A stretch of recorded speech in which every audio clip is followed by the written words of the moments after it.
नमस्कार, आदाब, शस्त्रीय अकाल। मैं हूँ वंदना लखनऊ से आप सबका स्वागत करती हूँ आपके अपने चैनल इंडिया वर्सेस भारत क्यों में। आज हमारे साथ जुड़े हुए हैं बहुत ही खास मेहमान श्रीमान अम्बरीश देव गुप्ता जी, जो कि भारत महापरिवार पार्टी के राष्ट्रीय अध्यक्ष हैं।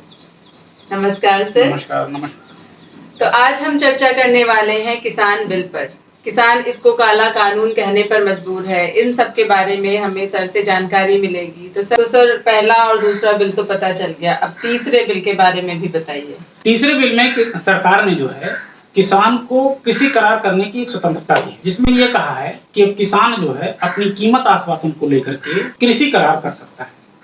अब वह किसी भी व्यक्ति से, फर्म से, व्यापारी से, जो भी है, एक उत्पादन तय दाम पे उत्पादन लागत तय करके अपना कृषि करार करे और उसको उनको बेचे। ये एक स्वतंत्रता दी गई है। यह भी सुनने में काफी अच्छा लग रहा होगा। मैं उन तमाम लोगों से पूछना चाहता हूँ कि सरकार गरीबी मिटाने के लिए काम कर रही है कि गरीबों को मिटाने के लिए? यह प्रश्न मैं इसलिए पूछ रहा हूँ क्योंकि देश में बहुत सारे ऐसे किसान हैं जिनके पास जो है बहुत कम खेती है या किन्हीं कारणों से खेती नहीं रह गई। यह जो किसान है, उन किसानों के यहाँ अधिया पर बटैया पर काम करते हैं जिनके पास थोड़ी अधिक खेती है। ऐसे किसान क्या है, मजदूरी करते हैं, साथ ही साथ इस तरीके से कृषि करके अपने परिवार का भरण पोषण करते हैं। इस बिल के आने से इन किसानों का तो पूरी तरीके से खात्मा हो जाएगा, क्योंकि ये पूरी तरीके से एक मजदूर बन के रह जाएंगे और महंगाई की मार ये झेल नहीं पाएंगे।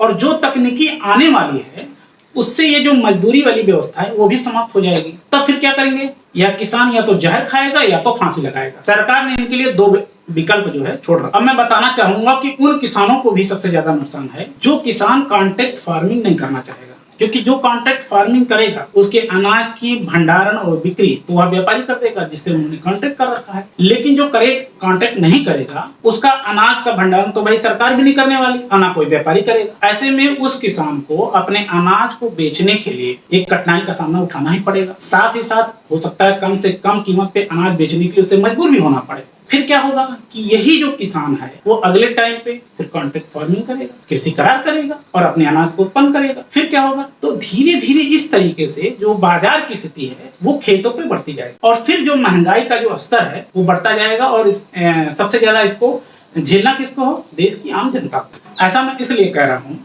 कि आज हमें स्वतंत्रता भले ही मिल गई हो, लेकिन हम सब किसी न किसी रूप से किसी न किसी व्यक्ति के आर्थिक गुलाम, और यह आर्थिक गुलामी हमें उनका मानसिक गुलाम भी बना देती है, क्योंकि हमारी जरूरतें उनसे जुड़ जाती हैं और बढ़ जाती हैं। अभी क्या है, किसान जो है अपनी जमीन पर खेती कर रहा है, उसके परिवार के लोग भी इसमें शामिल होते हैं। कॉन्ट्रैक्ट फार्मिंग सुनने में लाभ का सौदा लग रहा है, लेकिन यह लाभ कब किसानों के लिए हानि बन जाएगा ये पता तक नहीं चलेगा, क्योंकि जब बड़े बड़े कॉन्ट्रैक्ट व्यापारी खेतों पर खेती कराएंगे तो उससे क्या होगा कि आधुनिक तकनीक का इस्तेमाल बढ़ेगा, जाहिर सी बात है उत्पादन लागत भी बढ़ेगा, तब अनाज की कीमत भी बढ़ेगा। फिर उन कीमतों पर सरकार कोई नियंत्रण नहीं कर पाएगी, क्योंकि उसको बाजार के लोग तय करेंगे। मुझे एक डर और सता रहा है, जो सबसे बड़ा डर है, तो सभी को इस पे चिंतन करना चाहिए कि आज जिस तरीके से आप सब देख रहे हैं कि दूध में, तेल में, तमाम सारी चीजों की मिलावट पूरी बढ़ती जा रही है। जब कॉन्ट्रैक्ट फार्मिंग द्वारा खेती होगी तो जाहिर सी बात है कि व्यापारी अपने तरीके से खेती कराएगा, ठीक है।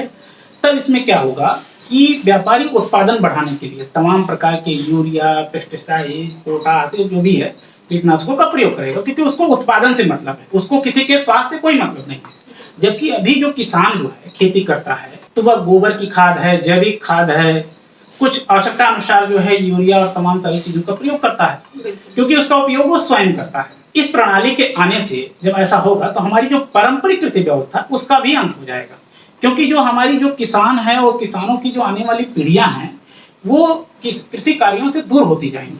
फिर क्या होगा? तब जो है ये जो बड़े बड़े कॉन्ट्रैक्ट व्यापारी हैं इनका जो कब्जा है इन खेतों पर बढ़ता जाएगा और तब देश का जो किसान है वो एक पूंजीवादी व्यवस्था का गुलाम बन जाएगा और हम एक पूंजीवादी व्यवस्था के अधीन काम करेंगे। ऐसा इसलिए कह रहा हूं कि ऐसा नहीं ये पहली बार हो रहा है। देश की जो गुलामी का जो सबसे बड़ा कारण रहा वो पूंजीवादी व्यवस्था ही रही। जब यहाँ के राजाओं ने एक एक यानी पूंजी के लालच में एक एक अधिकार अंग्रेज व्यापारियों को देते गए, यहाँ तक कि जनता से कर वसूलने तक का भी अधिकार अंग्रेजों को दे दिया। हुआ क्या? वे खुद ही अंग्रेजों के गुलाम हो गए। आज वही व्यवस्था वर्तमान सरकार लाने जा रही है, कृषि क्षेत्र का निजीकरण करके। तो मैं ये पूछना चाहता हूं, क्या सरकार इस देश को पूंजीवादियों का गुलाम बना देना चाहती है? मैं यह इसलिए कह रहा हूं कि सरकार पूंजी से चलती है। जब कुछ पूंजीवादी लोग सरकार को अपने ढंग से चलाएंगे तो इसका जो सबसे ज्यादा खामियाजा है ना, वो देश की जनता और उसकी आने वाली पीढ़ी को भोगना पड़ेगा। अब आप तय कीजिए कि सरकार सही कर रही है या गलत कर रही है।